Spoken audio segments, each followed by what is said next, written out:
Bismillahirrahmanirrahim. Assalamualaikum warahmatullahi wabarakatuh. Alhamdulillahirabbil alamin. Walladzi arsala rasulahu bil huda wa dinil haqq liyudhhirahu 'alad dini kulli.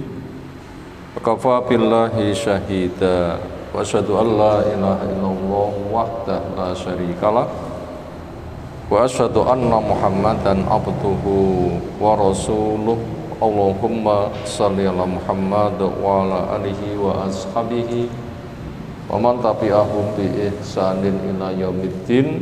Ya ayyuhan nas ittaqu rabbakum alladzi khalaqakum min nafsin wahidah wa khalaqa minha zawjaha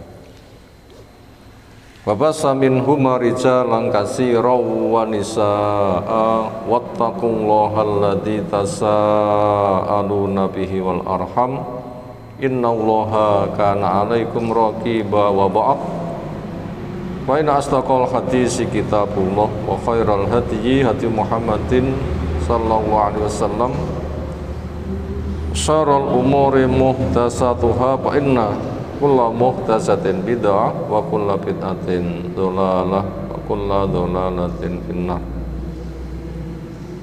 Ayol ikhwah akramana subhanahu wa ta'ala.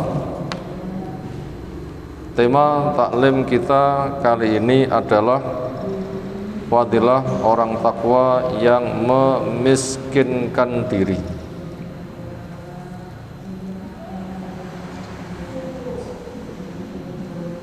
Bila ada terasa kontras, mungkin itu terjadi. Kenapa? Ketika orang ditanya, pilih kaya atau pilih miskin, napa jawabannya pun? Pilih kaya.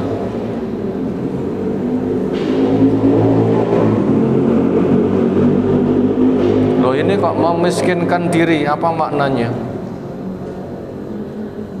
Mungkin di situ ada kesan kontras. Alasan tema ini kita angkat, banyak orang salah persepsi tentang makna kaya. Banyak orang salah pemahaman tentang makna kaya.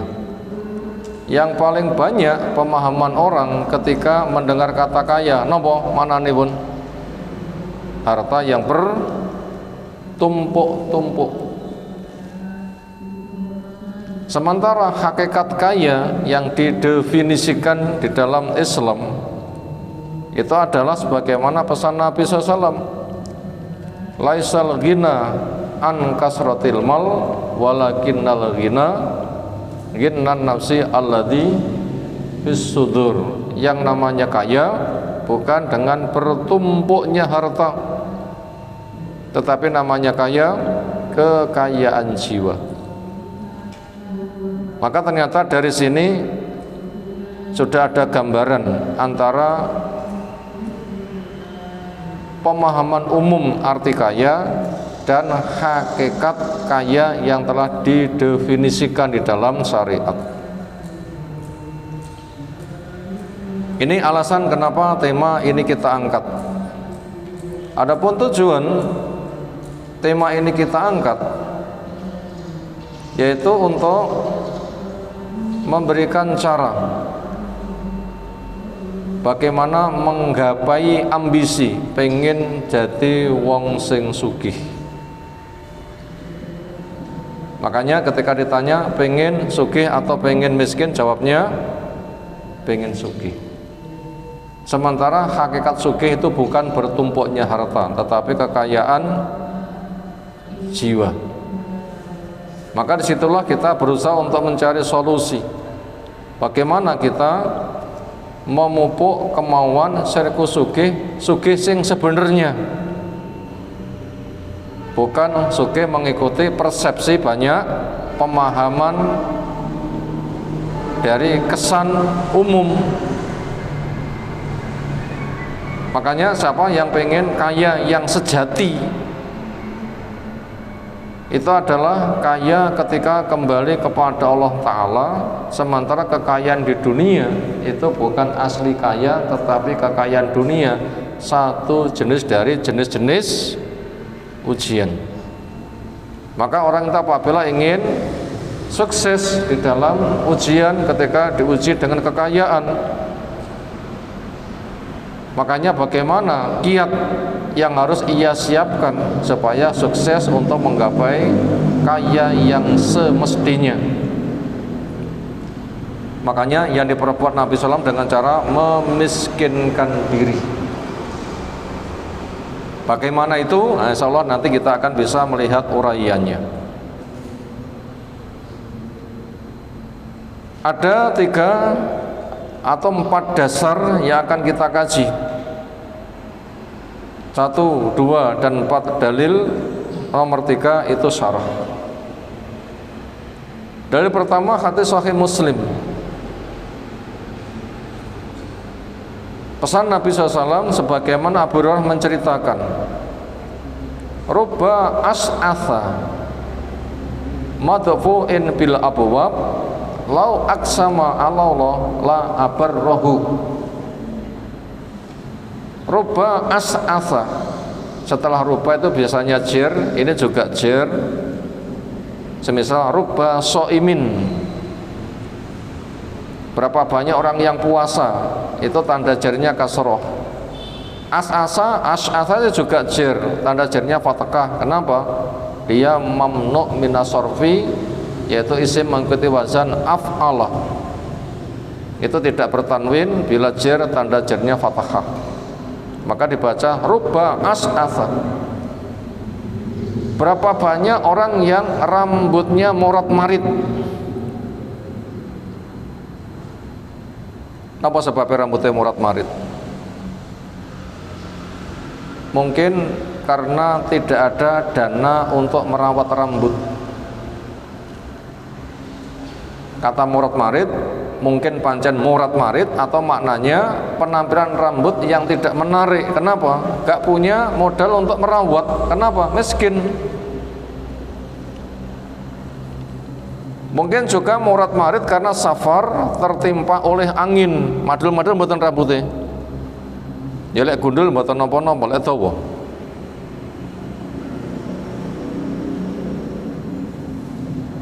Makna yang dekat itu adalah karena miskin sehingga untuk ngurus rambut saja gak punya dana. Madfu'in bil abwab, dia ditolak ketika bertamu. Begitu bertamu di depan pintu langsung ditolak. Ditolak di depan pintu. Ketika bertamu ditolak. Berarti dia itu nggak punya kedudukan sehingga nompo dia saja gah.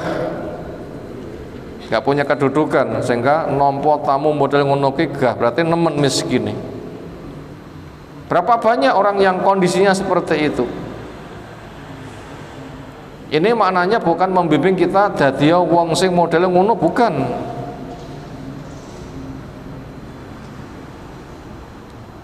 Tetapi intisari dari nilai itu ada di mana?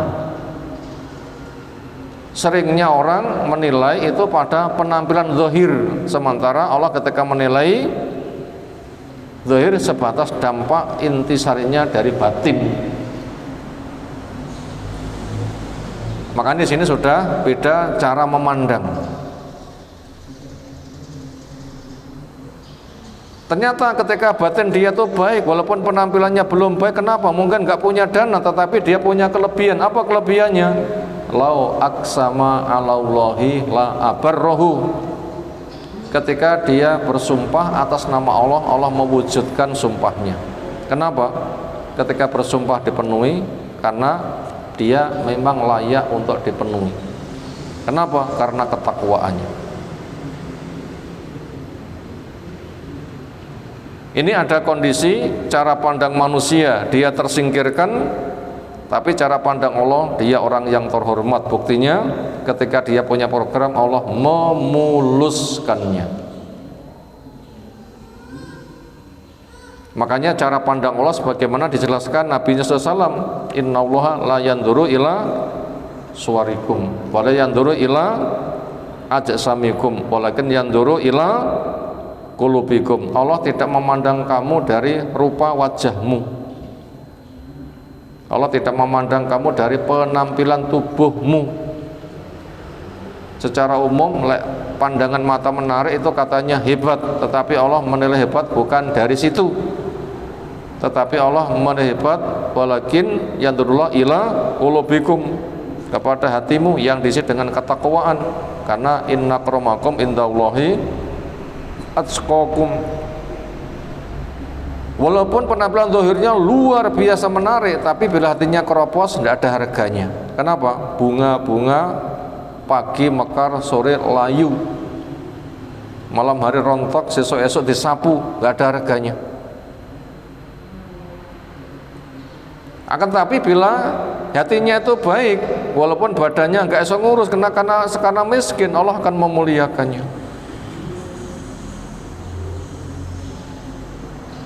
Yang baik yang mana? Nah, nanti insyaallah pada rangkuman kita nanti akan melihat kondisi ekonomi orang takwa dan siapa yang terbaik. Sekarang kita masuk pada dalil yang kedua. Kumtu ala babil jannah, saya berada di pintu surga. Ini kapan waktunya? Musyarrih beda keterangannya. Apa ketika Mi'raj, apa ketika sedang dimimpikan. Apapun permasalahannya nggak jadi masalah, tetapi Allah memberitahu tentang kondisi mekanismenya, mungkin ketika kasus Mi'raj atau ketika wahyu dilewatkan mimpi. Karena mimpi Nabi itu adalah apa? Wahyu. Tetapi kita diberitahu bagaimana kondisi tentang surga neraka. Saya berdiri di atas pintu surga. Fakana amatu man taqallaha al-masakin. Fakana maka ada amatu man taqallaha, mayoritas yang memasukinya al-masakina, orang-orang miskin. Washabul jad, adapun orang yang memiliki kekayaan, ashabul ghani, semisal konglomerat sing hartanya banyak. Walaupun mereka itu takwa, tetapi mereka itu mahbusun, masih tertahan. Andaikan nilai takwanya antara kaya miskin Nabi podo-podo 90, 90 takwanya orang yang miskin sudah masuk surga, 90 takwanya orang yang kaya masih ditahan. Masuk surgamu engkau disik. Kenapa? Dihisab dulu hartamu, walaupun itu halal. Si miskin langsung masuk, kenapa? Gak usah dicek. Ghairu anna, hanya saja ashab benar, penduduk neraka yang memang mereka itu kena dosa butuh dihukum, qad umira, sudah diperintahkan bim kepada mereka ilanar, ke neraka. Jadi kalau gitu, ini orang kaya yang takwa, yang punya potensi masuk surga masih tertahan karena seleksi hisab dulu, sementara si miskin nggak dihisab sudah masuk duluan. Wa kumtu, dan saya berdiri ala babinar, di atas pintu neraka. Faida, maka ketika itu amatu man taqallaha, kebanyakan yang masuk anisa, perempuan. Tapi enggak disebutkan siapa perempuan itu, tetapi secara umum sebagaimana kadar bawaan secara global. Tapi tidak ngebiah uyah podo asine semua perempuan sama, enggak. Tapi ini adalah kesan global. Apa itu? Yaitu condong kepada harta dan seolah penghargaannya kepada siapa yang berharta. Sehingga di masyarakat ada ungkapan, ada uang abang disayang, nggak ada uang abang ditendang. Kadang kesyukuran itu sebatas kepada harta. Ini kecenderungan secara umum. Walaupun laki-laki nggak diuji begitu, perempuan diuji begitu, siapa yang sukses? Ya kita tidak tahu. Karena laki-laki masuk neraka ya banyak, perempuan masuk surga juga banyak. Perempuan tahu diuji begitu, dia bisa menyelesaikan. Ada laki-laki diuji ternyata nggak bisa menyelesaikan. Jadi intisarinya itu bukan laki perempuannya, bukan bawaan model ujiannya seperti apa, tetapi siapa yang mampu menyelesaikan.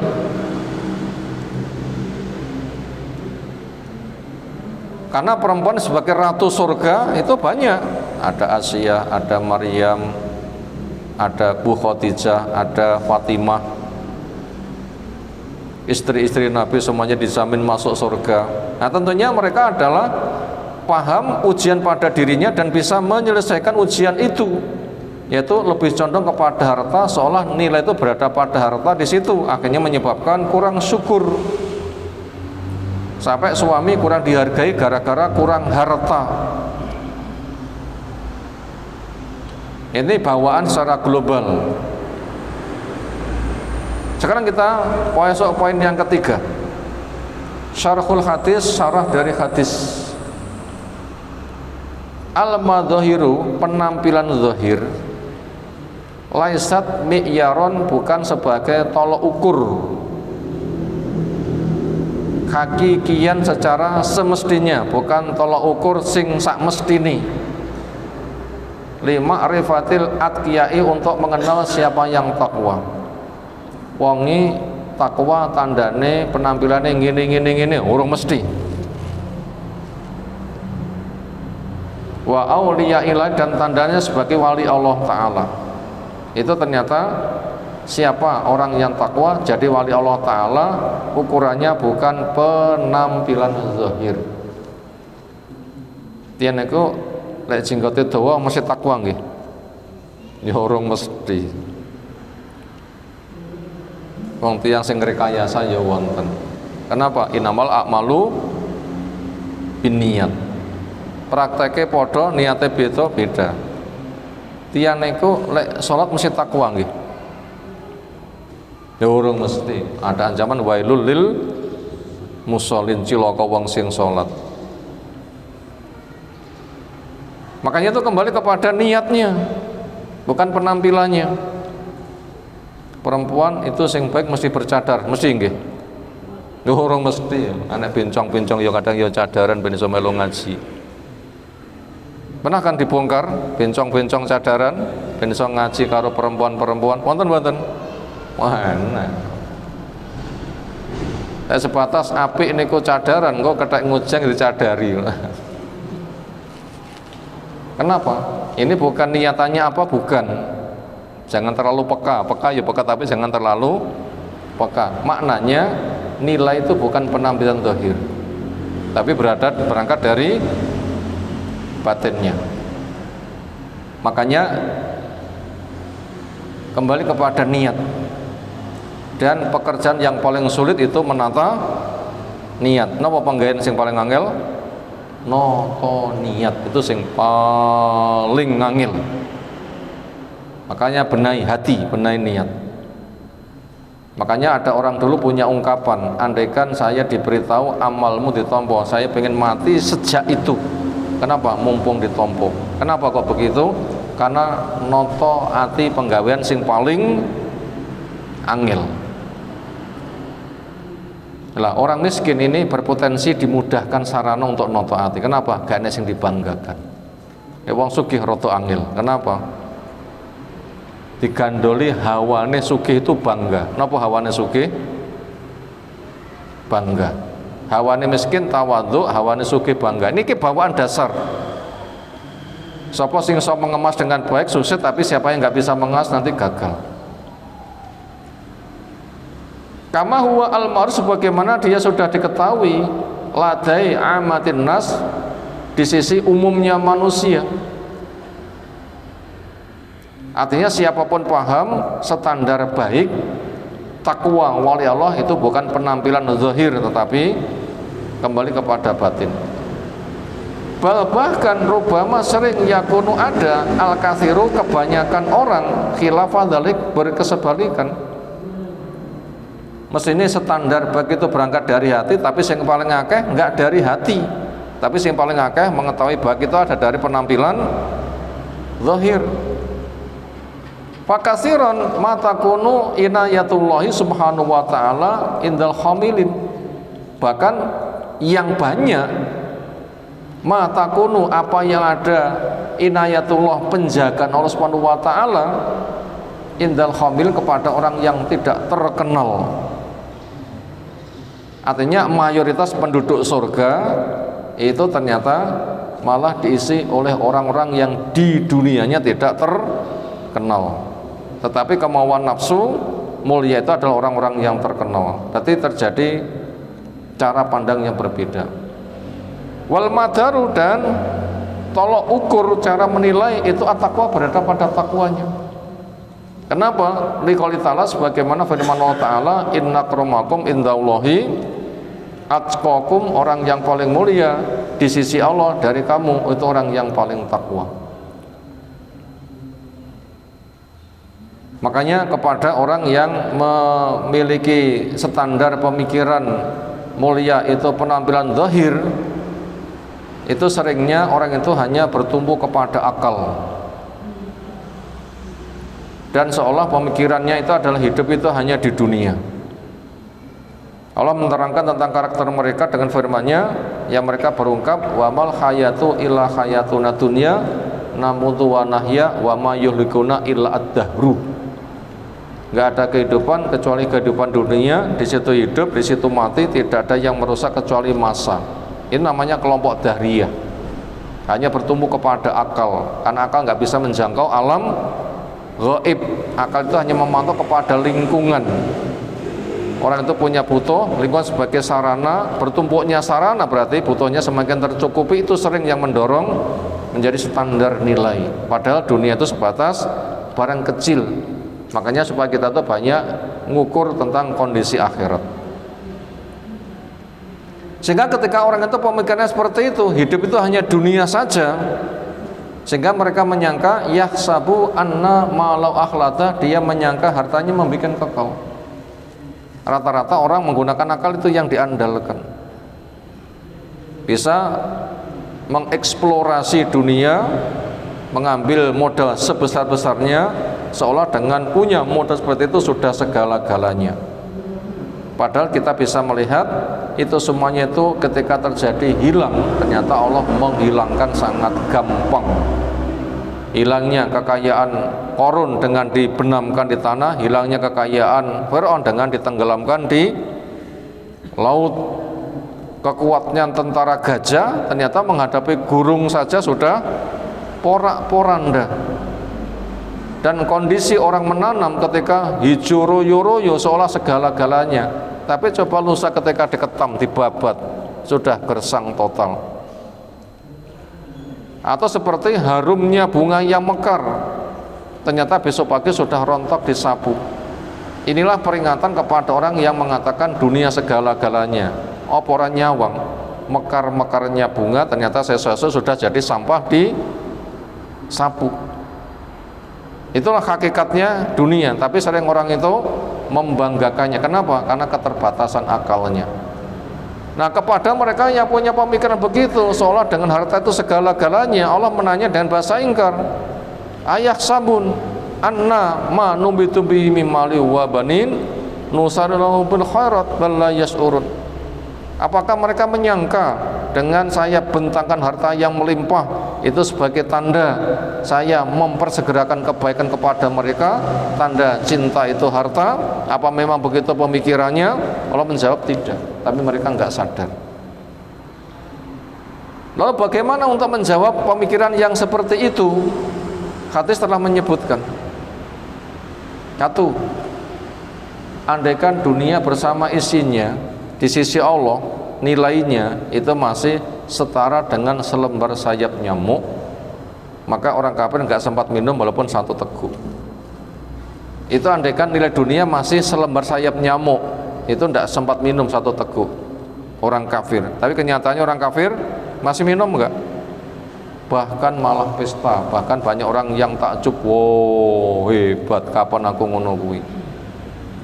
Itu menunjukkan lebih tidak ada lagi selembar sayap nyamuk. Di pasal yang lain, apabila jinnya, manusianya sejak dari awal sampai akhir mereka meminta pol sak kayange sing tak sono apa polno, lalu diberi semuanya, ternyata harta kekayaan Allah untuk memberi kepada mereka itu kelasnya hanya sebatas luasnya lautan. Ketika sepotong jarum dimasukkan ke laut, banyu yang nempel di jarum inilah yang digunakan untuk mencukupi kebutuhan makhluk. Berapa persennya banyu yang nempel wonten jarum dibanding dengan luasnya lautan? Ada pakar ahli matematika sing iso ngitung berapa persennya? Saya yakin kok nggak iso ngitung, jadi ngitung tok ora iso. Makanya kepada orang yang menjadikan standar mulia itu dari situ, itu nggak ada nilainya sama sekali. Tapi kalau kata akal memang betul. Kenapa? Itu karena akalnya itu hanya hidup separuh.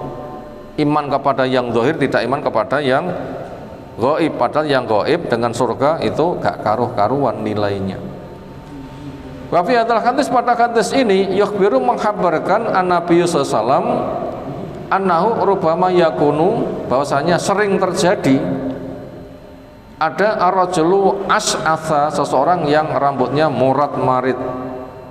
Bahwa artinya alladzi, orang yang yakunu sya'ru ra'si, ada rambut kepala mutafariqan murat-marit. Ghairu matun, tidak tertata dengan diminyaki. Wa madfu'an bil abwab, dia itu tertolak ketika bertamu di depan pintu sudah enggak diterima. Kenapa? La qadarlahu, tidak ada harga dia indana di sisi manusia. Bahwa maka orang seperti itu di depan masyarakat umum mahjub, itu terhalang, matrud, terusir, an majalisim, dari majelisnya. Gah aku lungguh karo wong sing model ngono kuwi. Kenapa? Li haqarati, karena dipandang rendah, wa dhafi, dan dipandang lemah, fin nadhim, dalam pandangan manusia. Ini sering terjadi, ada orang itu digitukan. Kenapa? Cara pandangnya materi. Illa, hanya saja anna rajul, ada orang walaupun begitu, tapi ada lau aksama ala Allah, ketika orang yang walaupun penampilan mek koyo ngono, ketika dia itu bersumpah atas nama Allah, ternyata Allah mewujudkan la abarahu. Kenapa? Saking takwanya. Secara pandang manusia gak mungkin, tapi secara pandang Allah inilah sebenarnya. Apa maknanya sumpah ala Allah? Ay ala fi'lihi, atas pekerjaan Allah subhanahu bi an halafa, bahasa dia itu sumpah anna Allah yaf'alu kadza aw la yaf'aluhu, Allah melakukan begini atau tidak melakukannya. Untuk memahami bahasa ini kita butuh mengetahui hadisnya lengkap. Andaikan bersumpah atas nama Allah, Allah mewujudkan. Gimana itu ceritanya? Nah, ini untuk memahami hadis ini kita butuh membaca hadisnya secara apa? Lebih lengkap. Yaitu kasusnya itu keluarga Anas bin Nadhr. Punya saudara perempuan Rubayyi kalau tidak salah. Dia itu punya kasus sengketa dengan perempuan lain. Perempuan lain yang bersengketa dengannya itu jadi korban, yaitu giginya rontok. Semisal tukaran, ditutup atau dibandem waktu, kena giginya, malah giginya apa? Rontok. Mungkinkah terjadi tukaran model seperti itu? Dijotos atau dibandem atau ditutup, nggak tahu lah, nggak dijelaskan, tapi ya korbannya giginya rontok. Akhirnya dituntut. Apa tuntutannya? Kisos, sampai dibawa di depan Nabi sallallahu alaihi wasallam. Kemudian dimintakan tolong tidak dikisos. Demi Allah tolong jangan dikisos. Apa kata Nabi sallallahu alaihi wasallam? Ini hukum Allah. Gigi dengan gigi. Ternyata korbannya menuntut kisos. Gigi dengan gigi, asinu bisini. Bahkan wal juruha kisos, celuka pun juga ada kisosnya, yaitu hukuman tuntutan yang semisal. Dia mengatakan demi Allah jangan kisos, demi Allah denda saja, demi Allah jangan kisos, demi Allah denda saja. Bukannya dia itu dengan begitu menolak hukum, bukan, tapi karena dia itu tahu memang orang yang mengalami kasus seperti itu memang ada solusinya. Apa solusinya kisos? Kalau di Yahudi harus kisos, di Nasrani tidak ada kisos, di umat ini ada pilihan. Qisas boleh, diganti dengan denda boleh, dimaafkan gratis boleh. Lulus agama ini. Denda apa? Qisas boleh, diganti dengan denda boleh, dimaafkan gratis juga boleh. Makanya dengan dia paham, demi Allah jangan qisas, demi Allah denda saja, dia tuh berani sumpah seperti itu. Ini bukan pembangkangan, karena dia itu yakin Allah itu membolehkan. Ketika orang itu minta dengan sangat, Allah bisa berbuat, mengizinkan atau tidak mengizinkan. Nah ini permasalahannya, kenapa dia itu bersumpah demi Allah jangan qisas tetapi denda saja, karena memang hukumnya ada 3 pilihan. Berapa tadi pilihannya? 3 kasus itu. Apa itu? 1 boleh qisas, 2 boleh denda, 3 boleh diganti dengan maaf gratis. Makanya berani bersumpah, karena memang Allah mengizinkan yang seperti itu. Ini sumpahnya bukan sumpah pembangkangan, kasusnya seperti itu. Maka akhirnya lama-lama hatinya luluh. Si penuntut itu hatinya apa? Luluh. Ya wis, lek ngono dendo wae, enggak sita nuntut qisas. Inilah yang dikomentari Nabi. Ada hamba Allah, andaikan dia itu bersumpah atas nama Allah, Allah mewujudkannya. Kenapa? Karena ketakwaan dia. Itulah hakikat wali. Sehingga matanya mata Allah, telinganya telinga Allah, tangannya tangan Allah, kakinya kaki Allah. Artinya Allah membantu mata, tangan, telinga dan kaki. Allah membantu mata, telinga, tangan dan kaki. Maknanya begitu.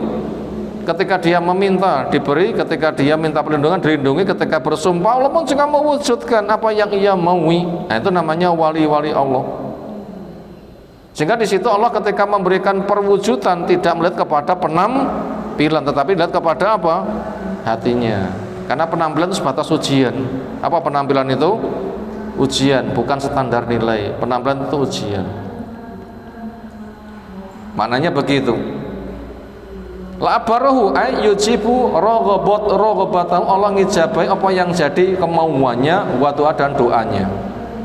Wala yukhayyibu, Allah tidak membuat dia itu kecewa amalau akan apa yang ia angankan.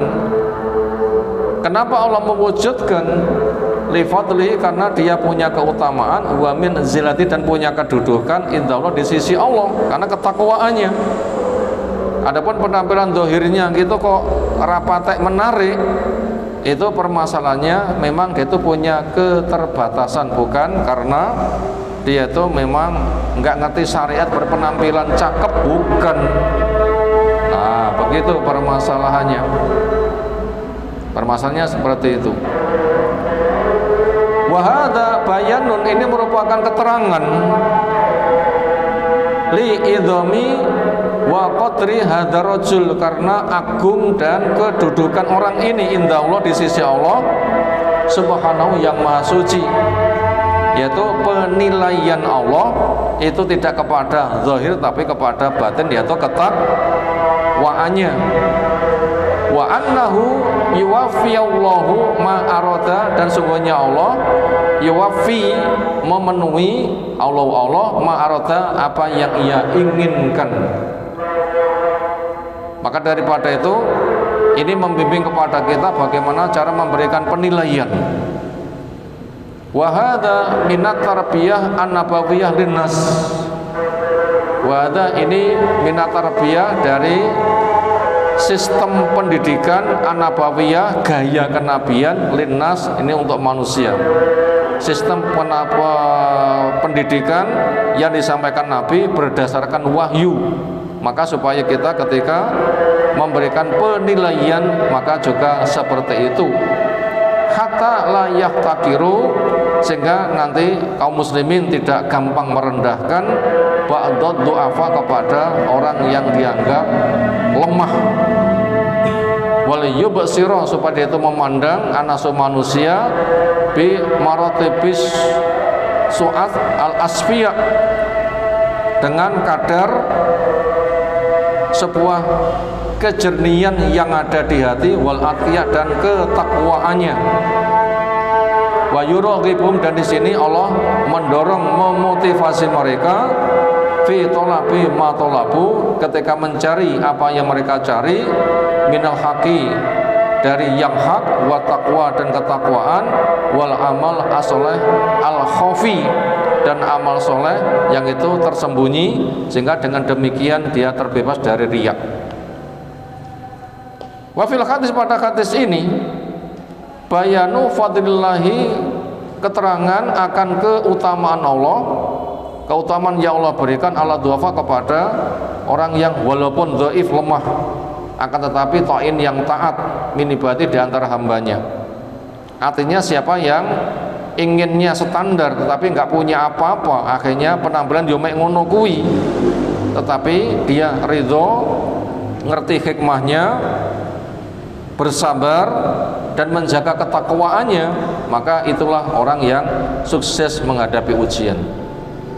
Wafi, dan di situ juga matahut tawadhu, keutamaan orang itu memiliki sifat tawadhu, sengaja merendahkan diri, artinya tidak menonjol-nonjolkan. Karena takwa itu keikhlasan, Allah yang menilai. Untuk apa ditonjolkan kepada manusia? Kan nggak ada gunanya kan. Wal khumul, dan menyembunyikan diri, artinya nggak duduh nih. Watalu, dan merendahkan dirilah karena Allah azza wajal. Wal haddu alaih, dan didorong supaya manusia punya sifat seperti itu. Itu 3 dasar yang telah kita baca. Pertama dalil, kedua dalil ketika syarah, yang keempat ini untuk keterangan dari rangkuman. Sekarang kita masuk kepada rangkuman. Ukuran takwa itu di hati, bukan pada penampilan. Insyaallah mudah dipahami. Makanya bila kita melihat penampilan orang, ya kita jangan terburu-buru memberikan apa? Penilaian. Pertama, saya punya urusan apa enggak? Kalau nggak punya urusan, enggak usah repot pada masalah yang nggak ada urusannya. Misalnya kita melihat seseorang itu ketika pakai baju cingkrangnya kenemenen, nah kita nggak punya urusan, yo ben itu pancen sedere ser ngono kok. Nggak usah repot-repot, boy roto tiduk nih didik, cingkrang ya cingkrang, tapi boy roto tiduk nih didik, ojo nyulek meripot. Apa perlunya kita ngomong seperti itu? Secara nilai sudah nutup aurat. Ya dia begitu memang karena ngati-ngati, atau mungkin juga karena duwene yo mek kuwi. Nah seperti itu, ini penting. Makanya dikatakan min husni islamil mar'i tarkuhu mala, yakni termasuk tanda bagusnya keislaman seseorang, dia meninggalkan perkara yang dia tidak punya urusan. Jadi antara ngomentari dan tidak ngomentari, ternyata itu dia tidak dituntut. Karena nggak punya urusan, sebaiknya diam saja. Kenapa? Wong itu juga perkara yang sifatnya apa? Diperbolehkan. Nah gitu. Ukuran takwa itu di hati, bukan berada pada penampilan. Yang kedua, fadilah orang takwa, itulah wali Allah. Apa fadilahnya? Kebutuhannya tercukupi. Ini fadilah orang takwa, itulah wali Allah, kebutuhannya tercukupi. Nah, di sini kita bisa menjelaskan tentang siapa wali Allah dan bagaimana cara untuk mendapatkan kewalian Allah bersama apa fadilahnya.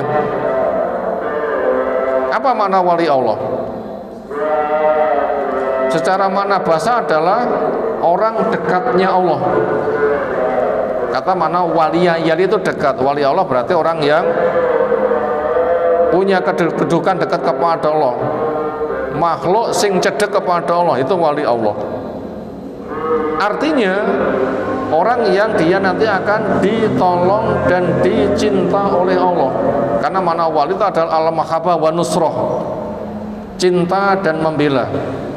Jadi wali Allah orang yang dicinta Allah, wali Allah berarti orang yang dibela oleh Allah. Nomor dua, bagaimana cara mendapatkan kewalian Allah? Artinya punya kedudukan dekat sehingga dia dicinta dan ditolong. Nah begitu, ini cara untuk mendapatkan perwalian dari Allah sehingga menjadi walinya Allah, dekat kepada Allah, dicinta dan ditolong. Nah bagaimana cara mendapatkannya? Ternyata bila kita baca pada surah Yunus, di sana dijelaskan, ala inna awliya Allahi la khaufun alaihim wa lahum yahzanun. Ketahuilah wali Allah itu masa depannya tidak ada kondisi menakutkan, dunia ditinggalkan, nggak ada yang menyusahkan. Kenapa masa depannya nggak menakutkan? Dengan husnul khotimah bisa menjawab ketika ditanya oleh malaikat mungkar nangkir, dikatakan 6 solehan, tidur yang pulas, amal solehnya dijilmakan makhluk yang cakep, dadi konco sehingga tidak kesepian, ditampakkan neraka, andaikan kamu kabur di sana tapi ditutup, dibuka pintu surga, itu tempat tinggalmu, mendapatkan hembusan anginnya. Dia mengatakan, ya Allah segerakan kiamat supaya saya segera ketemu harta dan keluarga saya. Masa depannya tidak menakutkan. Bahkan ketika mati dalam keadaan berat, nazak itu berat, derita dunia terberat adalah nazak. Tetapi untuk orang yang takwa, berat yang dihibur, sehingga beratnya tidak menghancurkan, tetapi beratnya ada hikmah. Nyawa dicabut sakit mboten? Sebaiknya diam atau walau a'lam. Jangan dijawab mbuh aku orang tau ngerasa nih. Tapi mereka kena dijijal. Nek dijijal mboten? Ya ora iso dijijal. Tetapi yang dialami Nabi SAW berat, sehingga mereka mengatakan, wahai Rasul 2 kali beratnya. Iya, kalau gitu pahalanya double. Iya. Tidak sakit itu ketika orang itu menjadi orang yang mati syahid. Kenapa? Rasa sakitnya sudah diganti dengan kondisi mengerikan di medan peperangan.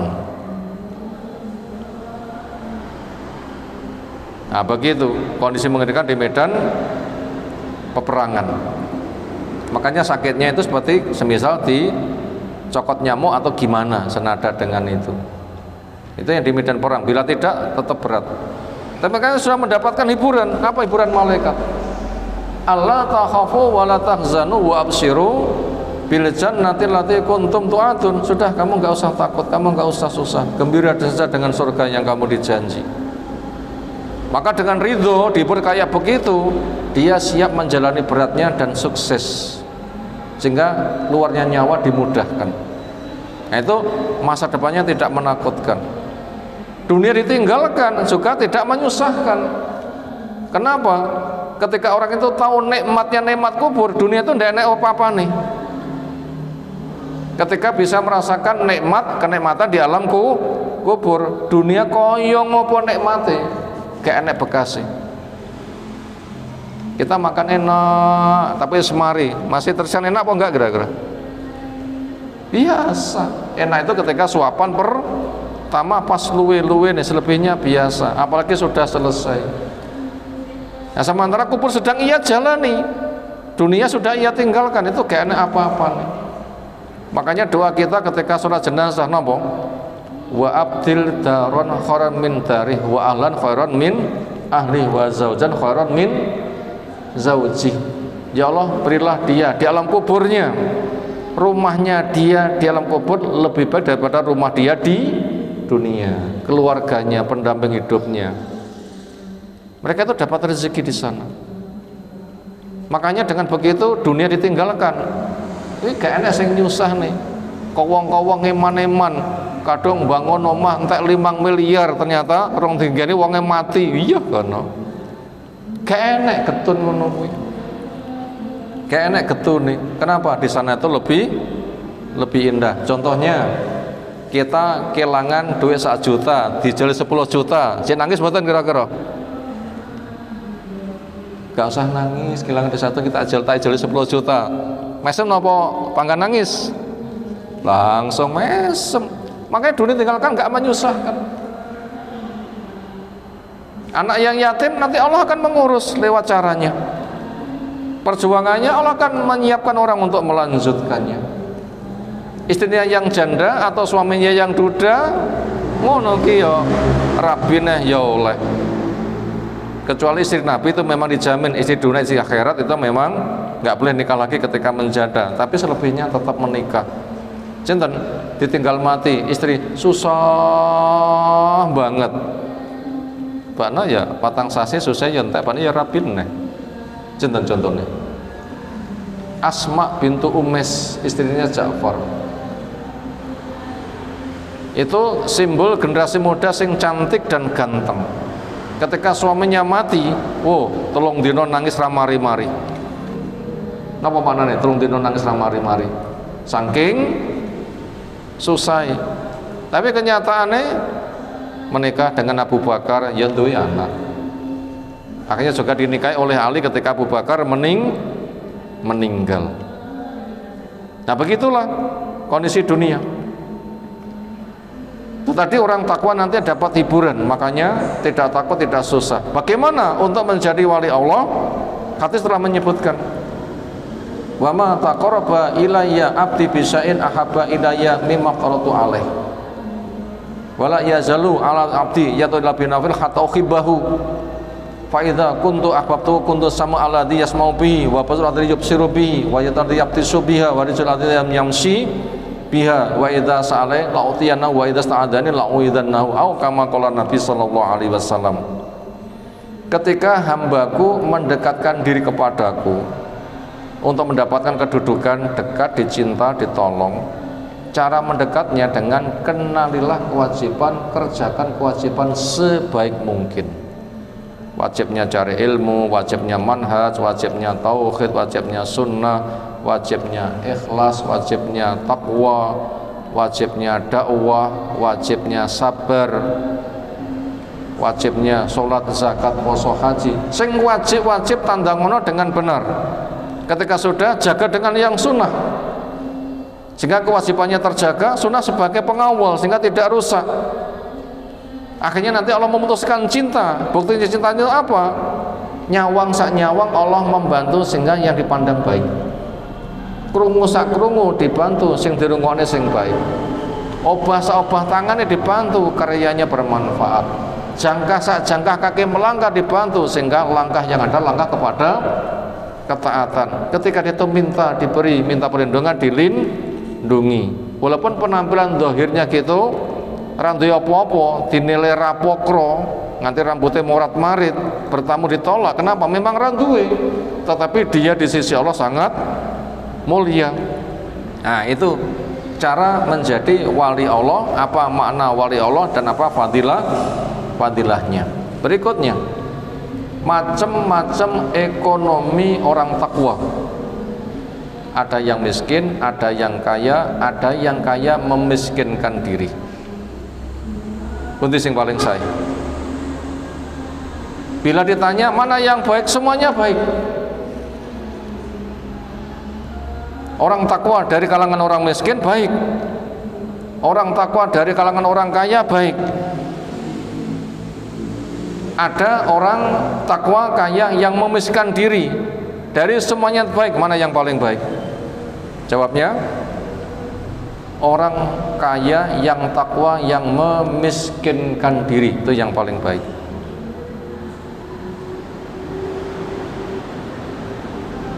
Kenapa? Karena itu perbuatan Nabi sallallahu alaihi wasallam. Sekarang kita lihat orang miskin yang takwa itu baik. Makanya ketika Nabi ngintip ke surga, siapa yang paling banyak penghuninya? Orang takwa dari kalangan miskin. Dan rata-rata pengikut dakwah Nabi dari kalangan ini. Lalu orang takwa dari kalangan kaya bagaimana? Dia tidak masuk neraka karena takwa itu terjaga, tetapi untuk masuk surga tertahan. Kenapa? Bondomu akeh dihisab dhisik. Si miskin apa yang mau dihisab? Nggih ngopeni rambutnya ra duwe. Berpenampilan menarik dadi tamu di rumah saja enggak gelem sing gelem nampa. Kenapa? Ya pancen ra duwe. Ya pancen ra duwe. Makanya itu sudah bebas hisab. Kenapa? Enggak ada yang dihisab. Nah, wong sing takwa, sing kaya, nah itu dihisab.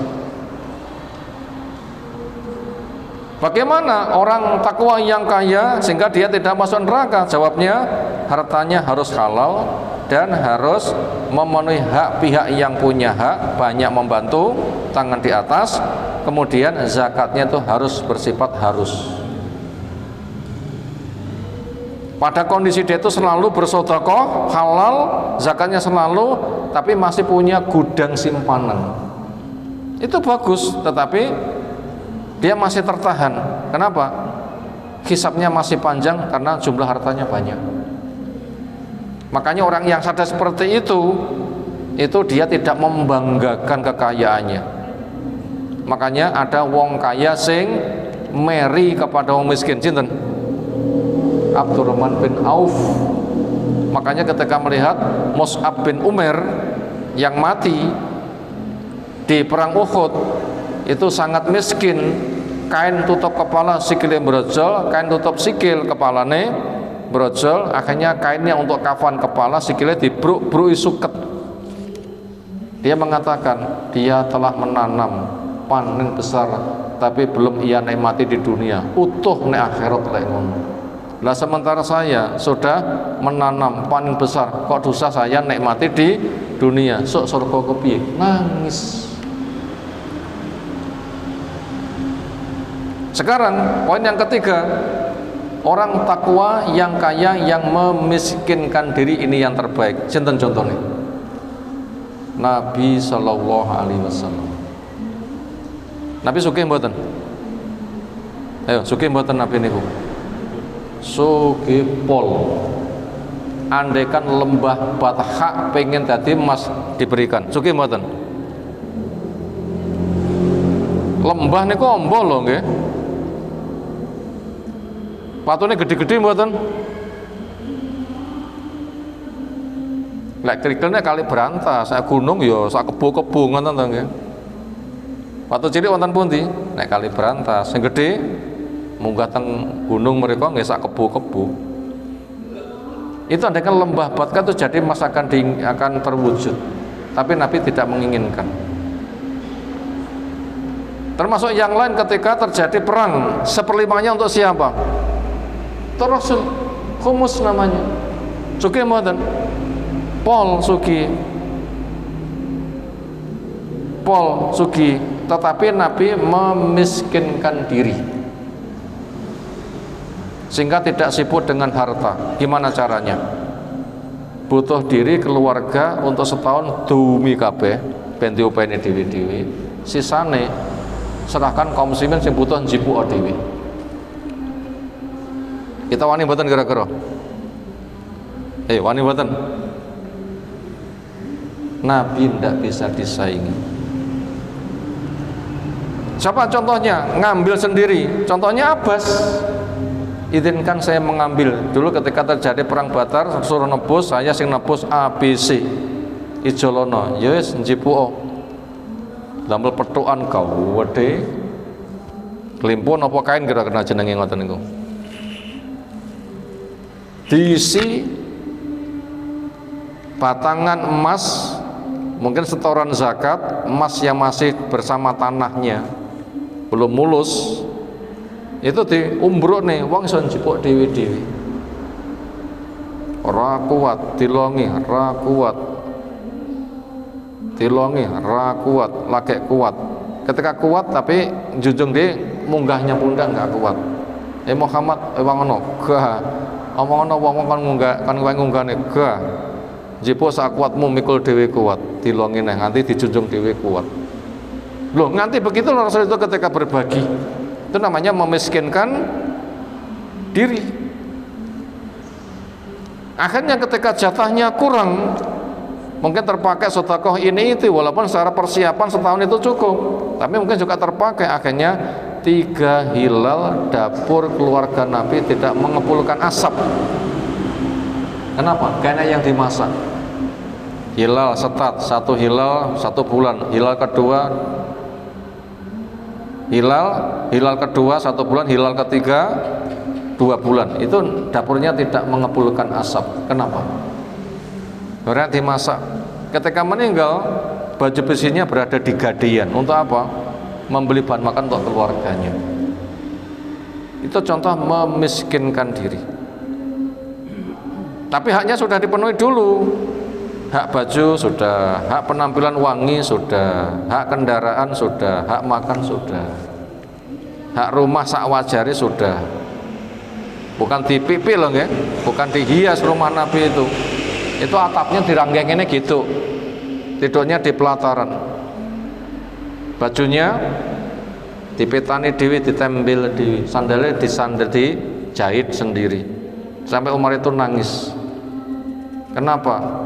Orang kafir mereka tuh punya sutra, sementara mereka orang kafir. Engkau kan kekasihnya Allah, kok mek koyong ini. Apa kata Nabi? Enggak ridhokah kamu itu untuk mereka di dunia, untuk kita di akhirat? Dunia bagaikan orang yang singgah safarnya leren, ketika selesai berangkat. Untuk apa harus numpuk-numpuk? Wong itu akan ditinggalkan, malah ngebot-ngebotin apa? Hisab. Itu contoh Nabi memiskinkan diri. Bukannya Nabi itu tidak bisa. Kenapa kok begitu? Memudahkan untuk mengendalikan dorongan kekayaan. Apa itu? Terakhir, waspada godaan kaya. Bawaannya geni apa? Panas. Bawaannya gula legi. Bawaannya uyah asin. Bawaannya bondo akeh napa? Ini kita baca ayatnya. Kalla innal insana la yadgha ar-ra'ahu istaghna. Kalla, sekali-kali jangan begitu. Ini membahas sifat sebelumnya kepada orang yang enggak genah, ojo ngono. Innal insana la yadgha, sesungguhnya manusia punya potensi memiliki sikap togho. Togut napa sikap togho niku? Melampaui batas, termasuk rotok merintis ini dibanggakan. Kadang kurang menghargai kepada orang yang miskin. Dan rata-rata orang yang nggak punya agama ketika kaya, roh miskin itu dihinakan. Siapa contohnya? Nabi kedatangan tamu tokoh Quraisy. Ketika sedang nampa tamu wong sugih-sugih, sahabat Nabi sing miskin itu nyelonong karena buta. Kata mereka, sing kerna wong sing ngreseki ngono kuwi. Nabi juga ingin memuliakan tamu, yo enggak seneng ketekan wong sing ngono kuwi. Sampai Nabi wajahnya cemberut. Allah ingatkan, abasa wa tawalla. Itu kita bisa melihat orang itu apabila enggak punya agama, harta itu menjadi alat kebanggaan satu-satunya, seolah itu kekal, katanya dicinta oleh Allah, bahkan menghina. Ini ayatnya, innal insana la yadgha, punya bawaan togo, melampaui batas. Kenapa? An ra'ahu istaghna, karena dia melihat dirinya istaghna, rumangsa cukup, kekayaannya, kekuasaannya, kecerdasan pikirannya, kekuatannya, wibawanya, pengaruhnya, seolah-olah itu sudah segala-galanya, membuat dia itu merendahkan. Ini godaan harta. Maka dengan memiskinkan diri, godaan ini hilang. Enek geni di gua nggak kepanasan. Harta punya bahan gitu banyak disedekahkan. Wis enggak nyekel genin neh. Loh, tawadhu kan jadinya. Itu mana memiskinkan diri tanpa kehilangan hak. Kenyataannya Nabi hak rumahnya tetap dipenuhi, hak kendaraan bagusnya dipenuhi, hak pakaian pantasnya dipenuhi, hak jatah makan setahun dipenuhi, hak minyak wangi dipenuhi, sudah pantas setahun ini sudah cukup, kocek sisa disedekah. Itu cara memiskinkan diri, sehingga yang ia pakai sehari itu kebutuhan sewajarnya, bukan untuk dibangga-banggakan. Itulah doa Nabi SAW, kita baca di nomor 4. Allahumma ahyini miskinan wa admini miskinan wahsuni fi zumratil masakin. Ini dari Pesat Al-Khudri, Ubadah bin Samit, hasil Talasy Al-Albani di Sahih Al-Jami nomor 1261. Hadisnya adalah sahih. Apa maknanya? Allahumma ya Allah ahyini, hidupkan saya miskinan sebagai orang miskin, wa amini, dan matikan saya miskin sebagai orang miskin, wahsuni, dan kumpulkan saya fi zumratil masakin, di rombongannya wong sing miskin. Apa makna miskin di situ? Ketika mencukupi butuh, jumlah yang ia pakai nggih nyukupi butuh kaya jumlah sing dipakai wong miskin. Lek pancen semene cukup itu saja. Lek pancen 5.000 wis kena tinggi sarapan, nyapa dadak sing 50.000. Begitu yang dimaksud. Ini kira-kira kita sami esuk-esuk sarapan sego pecel 5.000 pun entes napa dereng? Sarapan esuk-esuk sego pecel 5.000 pun entes napa dereng? Tes niku punan. Wong sarapan ya ora apa-apa, ora sarapan.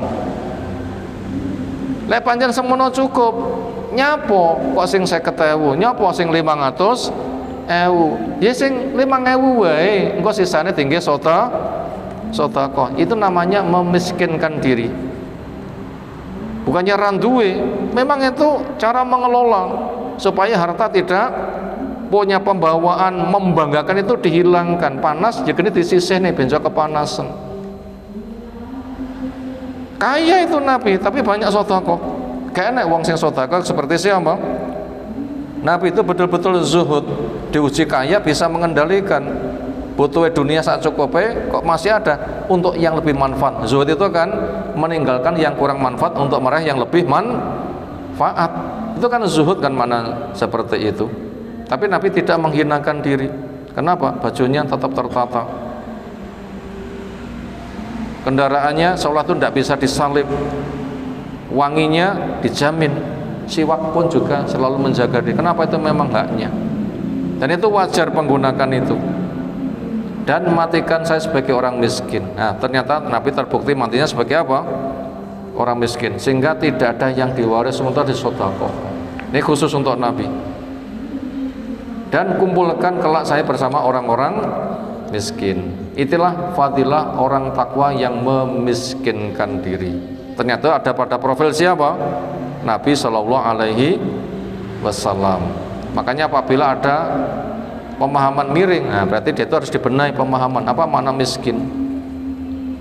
Sementara Nabi yang kayak begitu menjadi makhluk paling ganteng, paling sempurna, paling wibawa, paling menarik, paling kuat, tidak bisa disaingi. Dan itu butuh harta yang sangat banyak.